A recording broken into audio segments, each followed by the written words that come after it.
اللہ اللہ اللہ اللہ نحمده ونصلي على رسوله الكريم اما بعد فاعوذ بالله من الشيطان الرجيم بسم الله الرحمن الرحيم قال الله تعالى في كلامه المجيد والفرقانه الحميد ولله ملك السماوات والأرض يغفر لمن يشاء ويعذب من يشاء وكان الله غفورا رحيما وقال النبي صلى الله عليه وسلم ارحموا من في الأرض يرحمكم من في السماء صدق الله العظيم وصدق رسوله النبي الكريم ونحن على ذلك لمن الشاهدين والشاكرين والحمد لله رب العالمين۔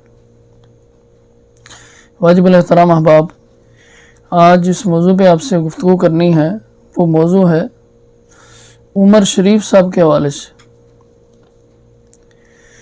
عمر شریف صاحب بڑے آدمی تھے، بڑی صلاحیتوں سے اللہ تعالیٰ نے ان کو نوازا ہوا تھا۔ کچھ عادات، کچھ چیزیں ایسی اللہ تعالیٰ نے ان کو دی ہوئی تھیں کہ جو بہت پیاری ہیں۔ اپنے ماتحت لوگوں کے ساتھ عمر شریف صاحب بہت اچھے تھے۔ ان کے جو ساتھی لوگ ہیں، دوسرے اداکار، فنکار لوگ، وہ یہ کہتے ہیں کہ ہمارے ساتھ انہوں نے بہت شفقت کا رویہ رکھا۔ یہ ایک خوبی والی بات ہے کہ وہ نماز کے پابند تھے، 5 وقت نماز اہتمام سے پڑھتے تھے، ٹھیک ہے، رمضان کے روزے رکھتے تھے۔ اور یہ بات سن کے مجھے بہت حیرت ہوئی کہ بقول شکیل صدیقی صاحب کے کہ جتنا ان کو دنیا کا علم تھا اسی طرح ان کو دین کا بھی علم تھا۔ ہم جب رات کو اپنے کام کاج سے فارغ ہوتے تو ہمیں کہتے کہ آئیں صلاۃ و تسبیح پڑھتے ہیں، آئیں صلاۃ و تسبیح پڑھتے ہیں، اور ہم کو جماعت کے ساتھ صلاۃ و تسبیح پڑھاتے تھے۔ کتنی اچھی بات ہے۔ اہم واقعہ ان کی زندگی کا سننے میں آتا ہے کہ کسی مستحق عورت نے ان سے آ کے ریکویسٹ کی کہ عمر بھائی مجھے کچھ پیسوں کی ضرورت ہے، کچھ میرے ساتھ مالی مدد کریں، میں اپنی بچی کی شادی کرنا چاہتی ہوں۔ تو عمر شریف صاحب نے اس کو کہا کہ آپ گزارے لائق شادی نہ کریں، اپنی بچی کی شادی گزارے لائق نہ کریں، بلکہ آپ ان کی شادی اچھے طریقے سے کریں، اور اس کے ساتھ پوری مالی مدد عمر شریف صاحب نے کی ہے۔ شروع میں آیت کریمہ جو آپ کے سامنے میں نے تلاوت کی، اس میں اللہ تعالیٰ ارشاد فرماتے ہیں وَلِلَّهِ مُلْكُ السَّمَاوَاتِ وَالْأَرْضِ، اللہ جل شانہ کے لیے آسمانوں اور زمین کی بادشاہی ہے۔ یغفر لمن یشاء ویعذب من یشاء، اللہ پاک جس کو چاہتے ہیں اس کو بخشتے ہیں، اور جس کو چاہتے ہیں اس کو عذاب دیتے ہیں یا دیں گے۔ وکان اللہ غفور الرحیم، اللہ تعالیٰ بخشنے والا بہت مہربان ہے، اللہ تعالیٰ بہت بخشنے والا بہت مہربان ہے۔ اس میں رب العالمین نے یہ نہیں فرمایا کہ جو لوگ گناہگار ہیں ان کو معاف نہیں کریں گے، جو لوگ نافرمانی میں ہیں ان کو معاف نہیں کیا جائے گا۔ اس آیت میں اللہ تعالیٰ نے ارشاد فرمایا کہ یغفر لمن یشاء ویعذب من یشاء، جس کو اللہ چاہے گا معاف کرے گا، جس کو چاہے گا عذاب دے گا۔ اس میں اللہ پاک نے یہ نہیں فرمایا کہ گناہگاروں کو عذاب ہوگا اور نیکوکاروں کے لیے جنت ہوگی۔ اللہ تعالیٰ نے بخشش اور مغفرت کا اختیار اپنے پاس رکھا ہے، تو ہم یہ ہرگز نہیں کہہ سکتے کہ جو علماء طبقے کے لوگ ہیں، مولوی لوگ ہیں، وہی بخشے جائیں گے، عام لوگ نہیں بخشے جائیں گے۔ اس لیے کہ اللہ جل شانہ نے واضح اعلان کیا ہے کہ یغفر لمن یشاء ویعذب من یشاء، جس کو چاہے گا بخشے گا، جس کو چاہے گا عذاب دے گا۔ وکان اللہ غفور الرحیم، اللہ تعالیٰ بہت بخشنے والا مہربان ہے۔ پھر حدیث مبارکہ جو میں نے آپ کے سامنے عرض کی نبی اکرم صلی اللہ علیہ وسلم نے فرمایا ارحموا من فی الارض یرحمکم من فی السماء، کہ تم زمین والوں پہ رحم کرو، آسمان والا تم پہ رحم کرے گا۔ تو عمر شریف صاحب کے حوالے سے یہ بات سننے میں آئی ہے کہ وہ اپنے ماتحت لوگوں پہ اچھے انداز سے پیش آتے تھے، ان کے ساتھ شفقت والا معاملہ تھا، ان کے ساتھ پیار والا معاملہ تھا، یعنی گویا وہ اپنے نیچے والے لوگوں کے ساتھ رحم کے ساتھ، شفقت کے ساتھ، محبت کے ساتھ پیش آتے تھے۔ تو اس بات پہ عین اللہ تعالیٰ کی رحمت سے امید ہے کہ اللہ تعالیٰ ان کو بخش دیں، اللہ تعالیٰ ان کی مغفرت فرما دے۔ دونوں باتیں قابل ذکر ہیں، اہم ہیں۔ ایک یہ کہ اللہ جل شانہ نے بخشش اور مغفرت کا اختیار اپنے پاس رکھا ہے، کسی مذہبی طبقے کو یہ گارنٹی نہیں دی کہ آپ مذہبی ہوں گے، آپ علماء ہوں گے، آپ طلباء ہوں گے، آپ حفاظ کرام ہوں گے تو آپ بخشے جائیں گے، اور کسی بے دین کو، دین سے دور آدمی کو یہ نہیں کہا کہ آپ دین سے دور ہیں تو آپ کی بخشش نہیں ہوگی۔ فرمایا یغفر لمن یشاء ویعذب من یشاء وکان اللہ غفورا رحیما، اللہ جس کو چاہے گا بخشے گا، جس کو چاہے گا عذاب دے گا، اللہ تعالیٰ بہت بخشنے والا مہربان۔ تو اللہ تعالیٰ سے دعا کرتے ہیں کہ اللہ تعالیٰ عمر شریف صاحب کی بخشش فرمائے، مغفرت فرمائے۔ ہم اس بات کی ہرگز وکالت نہیں کرتے کہ وہ جو کام کرتے تھے وہ 100% صحیح ہے، کامیڈی کرنا، مزاح کرنا، کس انداز میں انہوں نے کیا، کتنی محفلوں میں کیا، کس سلسلے میں کیا، ہم اس کی وکالت نہیں کر رہے کہ وہ بالکل صحیح تھا۔ وہ ان کا معاملہ ہے اور ان کے رب کا معاملہ، ٹھیک ہے۔ اور مزاح کے سلسلے میں گزارش یہ ہے کہ مزاح کرنا، کامیڈی کرنا جائز ہے، حرام نہیں ہے۔ ہاں، اس میں ایک خاص بات یہ ہے کہ آپ مزاح کو رکھیں چٹنی کی طرح، جیسے کھانے میں چٹنی ہوتی ہے نا، تو سالن آپ کھاتے ہیں تو ساتھ تھوڑی چٹنی لگا کے کھاتے ہیں، کھانے کا ٹیسٹ بنتا ہے۔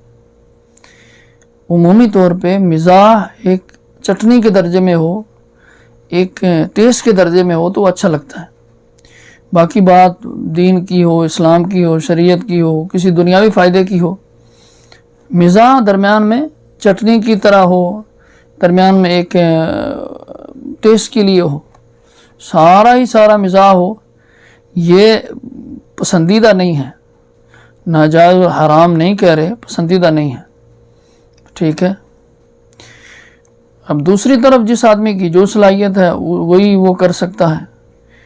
اب ایک آدمی مزاح کرتا ہے، ایک آدمی کامیڈی کرتا ہے، اس سے کوئی اور مستریوں کا کام لے لیں، اس سے تندور کا کام لیں، اس سے بڑائی کا کام لیں، اس سے کوئی اور کام لیں، تو وہ نہیں کر سکتا۔ جس آدمی کی جو فیلڈ ہے وہی کام کرے گا، ٹھیک ہے۔ تو مزاح ٹیسٹ کے طور پہ، چٹنی کے طور پہ ہونا چاہیے۔ 2005 میں ہم تبلیغی جماعت کے ساتھ گئے تو ہمارے ساتھ مہمان تھے مراکش کے، موروکو کے، تو وہ پیتے تھے چائے، کڑوی چائے۔ مراکش والے کڑوی چائے پیتے ہیں، جیسے ہمارا کہوا ہوتا ہے، اسی طرح کا کہوا پیتے ہیں، لیکن وہ کڑوا ہوتا ہے۔ تو میں ان سے مذاق کرتا تھا کہ آپ کیسے یہ کڑوی چائے پیتے ہیں۔ عربی میں ان کو کہتا تھا کہ کیف انت تشرب شائی الاخضر المر، آپ کڑوی چائے کیسے پیتے ہیں؟ تو وہ جواب میں کہتے تھے کہ کیف انت تاکل فلفل الحار، کہ آپ مرچی کیسے کھاتے ہیں؟ آپ لوگ مرچی کھاتے ہیں، مراکش والے لوگ مرچی نہیں کھاتے۔ جیسے آپ مرچی کھا لیتے ہیں اسی طرح ہم کڑوی چائے پی لیتے ہیں۔ اور اس پہ ایک بڑا پیارا واقعہ انہوں نے سنایا کہ ہم اونٹ کا گوشت کھاتے ہیں، اس طرح بہت چکنائی والی چیزیں کھاتے ہیں، اوپر سے ہم یہ کہوا پی لیتے ہیں۔ چکنائی والی چیزیں کھاتے ہیں اور اوپر سے کہوا پی لیتے ہیں۔ تو ڈاکٹر لوگ یہ کہتے ہیں کہ آپ جتنی چکنائی کھاتے ہیں یہ صحت کے لیے بہت مضر ہے۔ اب اوپر سے جو ہم کہوا پی لیتے ہیں وہ چکنائی ساری دور ہو جاتی۔ ساتھ میں انہوں نے اپنے کڑوے کہوے کے فوائد بھی بیان کیے۔ تو اس طرح مزاح کرنا یہ نبی اکرم صلی اللہ علیہ وسلم کی سنت سے بھی ثابت ہے۔ آپ صلی اللہ علیہ وسلم کے پاس ایک بوڑھیا آئی تو جنت کے بارے میں پوچھا کہ یا رسول اللہ صلی اللہ علیہ وسلم میں جنت میں جاؤں گی؟ تو نبی اکرم صلی اللہ علیہ وسلم کے ارشاد کو مفہوم ہے، فرمایا کوئی بوڑھی جنت میں نہیں جائے گی۔ وہ بوڑھی رونے لگی تو نبی اکرم صلی اللہ علیہ وسلم نے بعد میں مسکرا کے فرمایا کہ بوڑھی جنت میں نہیں جائے گی، بوڑھی جوان ہو کے جنت میں جائے گی۔ اس طرح حضور صلی اللہ علیہ وسلم بھی مزاح کیا کرتے تھے۔ تو خلاصہ یہ ہوا کہ عمر شریف صاحب کے حوالے سے ہم نے یہ سنا ہے کہ ان کی طبیعت میں کچھ ایسی اچھی عادات تھیں جن کی وجہ سے لوگ ان کو اچھے الفاظ میں یاد کر رہے ہیں۔ نمبر 1، وہ اپنے ماتحتوں کے ساتھ بہت اچھے تھے، اپنے ماتحتوں کے ساتھ اچھے تھے۔ نمبر 2، وہ 5 وقت نماز کا اہتمام کرتے تھے۔